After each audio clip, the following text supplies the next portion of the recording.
Welcome to our channel. Today we how to uninstall Optuna installed dependencies step by step clearly. To uninstall the dependencies associated with Optuna, begin by opening your terminal or command prompt. Next, check whether you are using a virtual environment to manage your Python packages. If you are, activate the virtual environment to ensure you're removing packages from the correct context.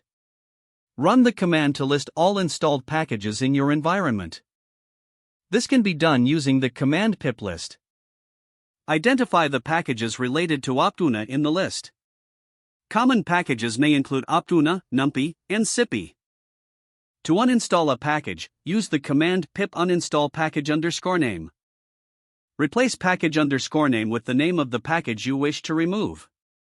Confirm the uninstallation when prompted. Repeat this step for each package associated with Optuna that you want to uninstall. Once all packages have been removed, you can verify by running piplist again. This will ensure that the dependencies are no longer present in your environment. If you initially installed Optuna with pip, consider checking for any specific installation options. For example, if you used the user flag, you may need to include it while uninstalling. After completing the uninstall process, you may want to clean up any remaining cache files. This can be done with the command pip cache purge. Finally, close your terminal or command prompt when done. If the page does not load, refresh the browser or try again in a private or incognito window. Make sure you are using the correct email address, then retype it carefully to avoid small typos.